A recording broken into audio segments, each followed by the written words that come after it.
tell you a story about a boy named Jimmy. 1 year old and his first words were mine, mine, gimme.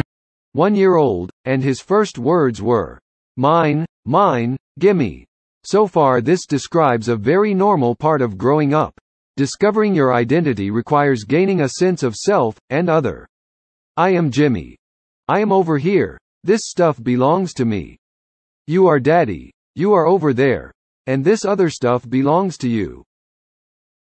Despite this, developing a tendency to share is an innate part of survival. Especially during times when material goods and food are more scarce. Not just do I have enough food, but do me and my neighbors have enough food? Not just can I play with this toy, but can I share this toy with my friend?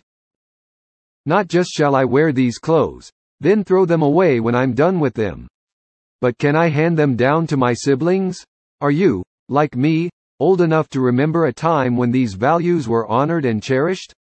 What could possibly go wrong if entire nations start to behave like a 1-year-old child, grasping at ever more scarce possessions and resources? Is Ren about to tell us? Let's find out. 2 years old he was walking, 3 years old walking quickly, 4 years old he was running round the pavements of his city, 5 years old and his daddy told him, listen here son, you gotta learn to be a man he works for what he wants. 6 years old and he's reading, writing, top of the bunch, and when he's 7 his progression made him student number 1. 8 years old and he's praised for unusual grades. 9, his parents paid for private school to nurture the flame. 10, 11, 12, 13 he ascends and ascends. His daddy tells him, son, money is the means to all ends. And here we have it.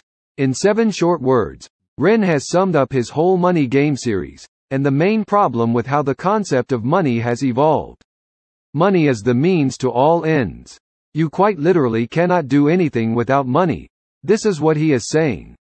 Money has morphed from a means of tracking value during barter and skills exchange, to the sole reason for conducting those activities, or any activities, or to live life itself.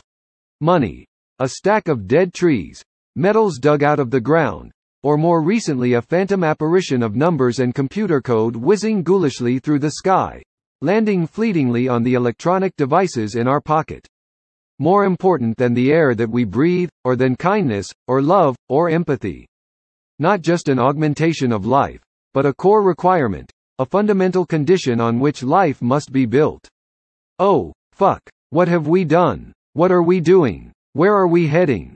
14, solving complex mathematical equations. At 15, IQ 150, still elevating. 16, he develops complex software code that detects weaknesses in cybersecurity protocols. 17, and he sells his vision, keeping the share. Not yet an adult, but he's practically a millionaire. 18, and his daddy tells him, now you're a man. This world don't give a damn about you, so take all that you can. 19, he turns a profit, stocks and shares, invest in product. 20, double down deposits. 21, his income rockets. 22, he learns the truth is just an obstacle to wealth. If you manipulate the data, then the lie will sell itself. That is a hard line. If you manipulate the data, then a lie will sell itself. Isn't that what all marketing, public relations, and most of politics really boils down to? Lies, damn lies, and statistics? But do you know what all this chronological counting reminds me? I read a phrase once which really stuck with me. Ready? There exists a set of finite actions that, if I perform them in the correct order, would make me a millionaire in a day. I just don't know what they are. Isn't that just a little bit mind-blowing? Becoming rich probably does involve a certain element of luck, but what it really boils down to is just this. Making a series of decisions that build on each other cumulatively, until the aggregate result is much larger than the sum of the parts. Now this is a somewhat flawed concept, mainly because it doesn't allow for the inherent privilege, disadvantage and prejudice built into a system such as capitalism. If someone is starting the race way behind another, with lower expectations, access to less resources, and without being offered a helping hand by those who have already raced, all due to the color of their skin, or the fact that they don't have a William flapping between their legs, then the analogy loses its cozy optimism. But still, Interesting stuff for me to have a little think about. Next time I've been taken down for server maintenance. 23, a life of luxury, crystal and cocaine. 24, he makes the Forbes list, they're applauding his name. 25, and his daddy tells him, listen here son, while you're sitting in that palace, that don't mean that you won. 26, a business shift, he switches business to arms. He's 27, dealing nuclear and shells in Iran. 28, inside the Senate, money bought him a seat. He's 29, a role of counsel in the president's suite. Now he's 30, his daddy says you're losing the race, you're just a servant to the king, not even in second place. 31, a big maneuver for his daddy's approval, moving imports over borders from the exports out of Cuba. 32, moving grams, growing kilos to tons. He's 33, filling warehouses with powder and guns. How quickly Jimmy's career has shifted. From developing security software that actually helps protect the world, to trading hard drugs, weapons and positions of power and influence. And what part did his parents play in this? Well, a significant one. That relentless nagging push to progress and prove himself. The fact that nothing Jimmy achieved was ever good enough for Dear Daddy.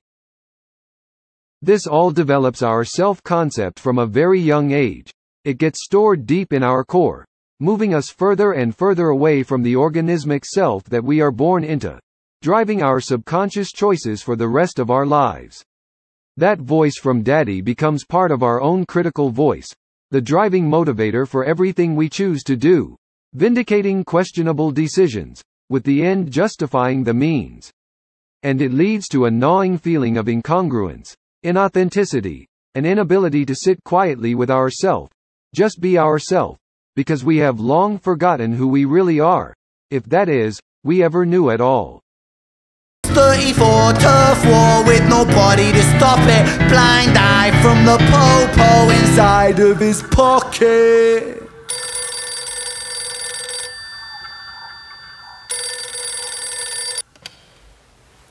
Ren mentioned in a Twitch stream that when he was writing this he had Underworld, Born Slippy in his head as a similar cadence.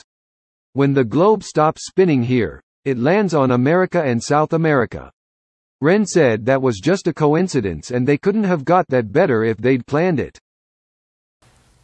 35, he gets a call. I'm sorry son, but it's your father. Had a heart attack, I'm sorry, he's gone. 36, getting pissed up, abusing his product. 37, eyes glazed, disposition demonic. 38, with a prostitute, a moment of passion, heating up a silver spoon and then chasing the dragon. 39, getting reckless and hungry for power. Daddy's words are still driving him to kill and devour. Makes a move against the cartel, but the strategy's flawed. They retaliate and leave him in a hospital ward. A bullet buried in his vertebra and one in his leg. The doctor sighs and says, I don't think you'll be walking again. Fuck. Ask a relatively healthy person what they want from life and they will give you a wide range of answers, from happiness to financial security, intellectual and social stimulation, material possessions, to outright wealth. All the Maslows. But ask an ill, or sick, or injured person what they want and you will almost always get the same single answer. Health. I want my health back. Please, let me have my health back. Now aged 40. Having lost his dad to a heart attack and now in ailing health himself, Jimmy curses his first ever words, mine, gimme. Is he about to turn over a new leaf? And is it too little, too late?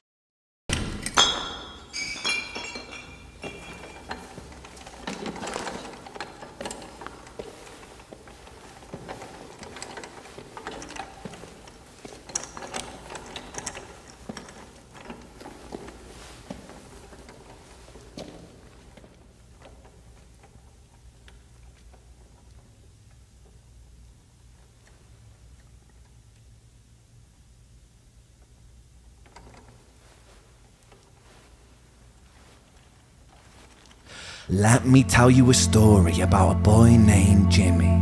He was 40 and he cursed the words mine, gimme. 41 he wasn't walking, 42 not walking quickly. 43, never running round the pavements of his city. 44, inside a palace with a mountain of gold. But those riches turn to rubble when perspective evolves. Weighing heavy on his conscience is the value of gold. Lamborghini for a life, trading money for souls. Jimmy followed the code inside the land of the free. Put your hand inside the cookie jar, take more than you need. And his example is exaggerated versions of me. And it's a version of him, and it's a version of she, and it's a version of you. There's no escaping the blame. The way we live is parasitic. Fuck the money and fame. Call the music. This is the exact, consistent message throughout each of Ren's 3 Money Game songs. Point the mirror at ourselves. We're all part of this old money game. We can look at someone like Jimmy and view them almost as another species, an alien life form. We can resent them, despise them, swear that we would never make the same immoral choices they made. And yet, we are all complicit in their crimes. We are all participants in the system that makes Jimmy not just survive, but thrive. We are all facilitators given the choices that we make. The fast food, fast fashion, constant scrolling of short-form videos on social media. The vacuous culture of the celebrity. The worshipping at the altar of consumerism. The buy one get one frees, the stack 'em high and sell 'em quicks. Education is just an industry. Healthcare is just business. Even our faith and spirituality is farmed out to those institutions and individuals with the best branding and marketing strategies. Jimmy is in all of us. We are all a little bit Jimmy. But can Ren propose a plausible alternative?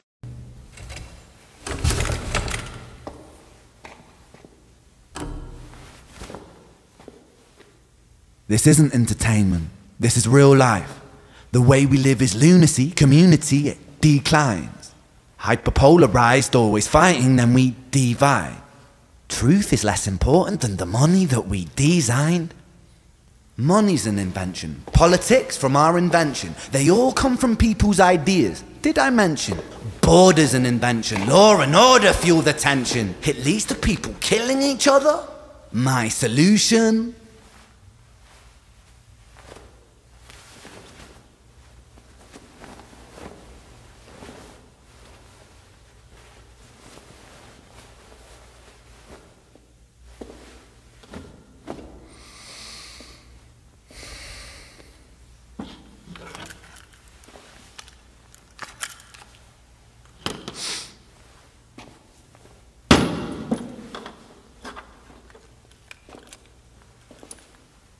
Everything is subject to change. We could build utopias if individuals were taught to use their brains. But if we teach kids in schools to always be sheep and put themselves before the herd if there's more money for me, then there's no future I see where the humans survive. We're parasites inside a Pt3 dish with cannibal minds. Mold will grow upon the surface then consumes till it dies. And our fate could be the same without this story to the wise. Ren's right. It is not upon him as an individual, an artist, to come up with a detailed plan for a different future. But it must come down to values. As he says, money is just an idea, a shared delusion and agreement. As are countries and borders. But ideas are founded in values. A core value of kindness and empathy will lead to a very different set of ideas. To one founded in fear, hatred, prejudice. Ideals first, then ideas. And, actually, cultural figures like Ren can spread new ideals and values. They are influential. People listen. And they can change. We can all change. This is one of the most endearing and inspiring parts of being a human. Adaptability in the face of adversity. But can we learn to all move in the same direction before it is too late?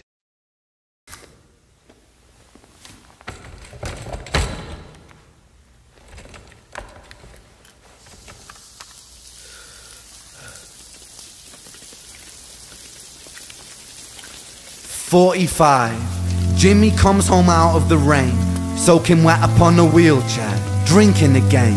He is everything he wants, he is fortune and fame. He's a fortunate fool with an unfortunate fate. With a 45 caliber aimed at his brain. 45 a fitting number cause his age is the same. Here's the words of his father, it's such a damn shame. Then he presses on the trigger of a money game.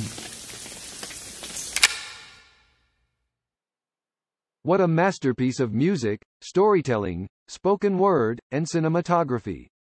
It was a stroke of genius on Ren's part to make this a personal story, one about a specific individual rather than society as a whole. This makes it much more tangible, more relatable, and once it's landed with us we can then extrapolate it back out to the wider world. Someone in my Discord pointed out the parallels between this song and the tales of Jenny and Screech. How Jimmy is a variant of the name James, which is what Screech's real name is.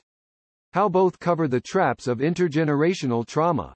And how the penultimate line, such a damn shame, echoes a similar line in the tales.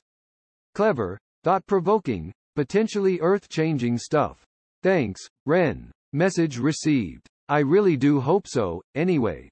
Over, and out.